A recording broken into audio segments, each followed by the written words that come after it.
bahwa wayang haram dan harus dimusnahkan.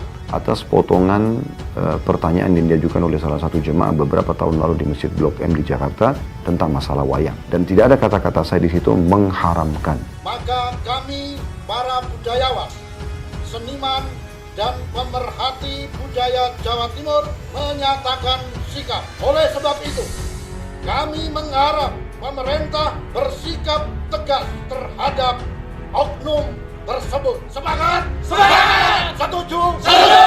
Wayang lestari! Wayang lestari! Saya orang Jawa dan saya suka pewayangan. Apakah wayang dilarang? Bagaimana taubat profesi dalang, taubat profesi dalang, taubat profesi dalang, taubat profesi dalang.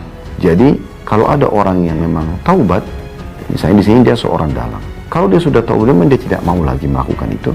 Kalau dia sudah tahu belum, dia tidak mau lagi melakukan itu. Dia seorang dalang. Maka mau diapakan wayang-wayang ini? Saya katakan untuk dia secara individu dimusnahkan. Ramai berita di berbagai media seorang ustadz kondang yakni Dr. Khalid Basalamah yang berceramah di salah satu majelis taklim, di mana ustadz tersebut menjawab dari pertanyaan dari salah seorang jemaahnya mengenai seorang dalang yang ingin bertaubat, di mana ceramah tersebut sebenarnya banyak dipotong sehingga menimbulkan fitnah dan kericuhan di masyarakat. Berikut video ceramah yang sebenarnya beserta klarifikasinya. Saya orang Jawa dan saya suka pewayangan. Apakah wayang dilarang? Bagaimana taubat profesi dalang, taubat profesi dalang, taubat profesi dalang, taubat profesi dalang. Tentu saja saya sudah pernah bilang teman-teman sekalian, tanpa mengurangi penghormatan terhadap tradisi dan budaya semua suku di Indonesia, suku Bugis, suku Makassar, suku Jawa, semua ini kita tidak akan berbicara dalam ceramah seperti ini bukan menjatuhkan sama sekali, tapi kita sudah harus tahu dan sadar kalau kita muslim, dan muslim ini dipandu oleh agama. Makanya saya bilang caranya adalah harusnya Islam dijadikan tradisi dan budaya. Jangan kita balik, jangan budaya diislamkan, susah. Mengislamkan budaya ini repot karena budaya banyak sekali. Gitu. Standar yang mana yang harus dipegangi? Berarti nanti akan ada ciri khasnya sendiri. Di Indonesia ada Islamnya sendiri, di Amerika ada sendiri Islamnya. Jadi ini jadi masalah. Padahal sebenarnya Allah tidak menginginkan itu. Allah sebagai pencinta menginginkan kita punya standarisasi.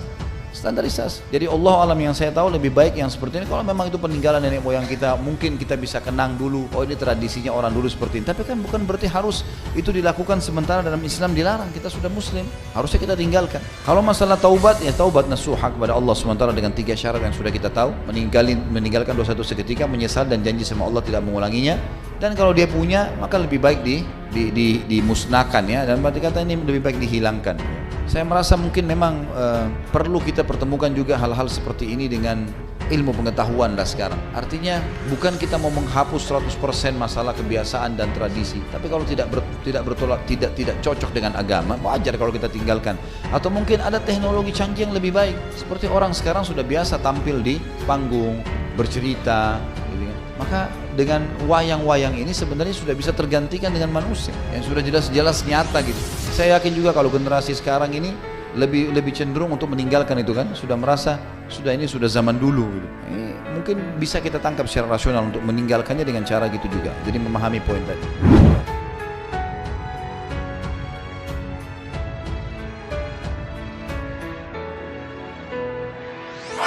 Video ini teman-teman kami buat untuk klarifikasi sekaligus permohonan maaf tentunya atas potongan pertanyaan yang diajukan oleh salah satu jemaah beberapa tahun lalu di Masjid Blok M di Jakarta, dan sekaligus jawaban kami tentang masalah wayang. Saya akan coba klarifikasi jawaban kami, saya coba bagi menjadi 3 bagian, saudaraku, seiman dan juga sebangsa dan setanah air. Yang pertama adalah lingkupnya adalah pengajian kami dan jawaban seorang dai muslim kepada penanya muslim. Itu dulu batasannya. Dan saya pada saat ditanyakan masalah wayang, saya mengatakan alangkah baiknya dan kami sarankan agar menjadikan Islam sebagai tradisi, jangan menjadikan tradisi sebagai Islam. Dan tidak ada kata-kata saya di situ mengharamkan. Saya mengajak ya agar menjadikan Islam sebagai tradisi. Makna kata-kata ini juga, kalau ada tradisi yang sejalan dengan Islam tidak ada masalah. Dan kalau bentrok sama Islam, ada baiknya ditinggalkan. Dan ini sebuah saran. Potongan yang kedua teman-teman sekalian, pada saat penanya menanyakan bagaimana tobatnya dalang. Jadi pertanyaan ini kami jawab. Ini mirip dengan sebenarnya lingkupnya ya. Kalau ada yang menanyakan bagaimana tobatnya seorang pedagang, seorang guru misalnya, disebutkan profesi. Maka saya sebagai seorang dai muslim menjawab, umumnya kaum muslimin kalau bertaubat, dan setiap muslim pasti akan merasa bahagia, senang kalau diajak bertaubat. Dan memang jawabannya taubat nasuha, kembali kepada Allah dengan taubat yang benar. Potongan yang ketiga teman-teman sekalian sangat berhubungan dengan jawaban saya terhadap potongan yang kedua tadi, yaitu dimusnahkan. Jadi kalau ada orang yang memang taubat, misalnya di sini dia seorang dalang. Kalau dia sudah tahu dan dia tidak mau lagi melakukan itu, maka mau diapakan wayang-wayang ini? Saya katakan untuk dia secara individu dimusnah. Sebatas itu. Saya sama sekali tidak berpikir ataupun punya niat untuk menghapuskan ini dari sejarah nenek moyang Indonesia, atau misalnya menyuruh seluruh dalang-dalang bertobatlah kepada Allah, ya. Atau misalnya semua wayang harus dimusnahkan. Anda mau melakukannya, itu hak Anda. Kami sedang ditanya, mohon maaf, lingkup ditaklimkan. Namun teman-teman sekalian, klarifikasi ini bukan membenarkan sikap, tapi hanya untuk menjelaskan saja. Dan sebagai seorang muslim yang baik, saya berharap juga saya termasuk salah satu dari muslim itu, kalau ada sesuatu yang kita lakukan ternyata menyinggung orang lain, maka kita ada baiknya meminta maaf.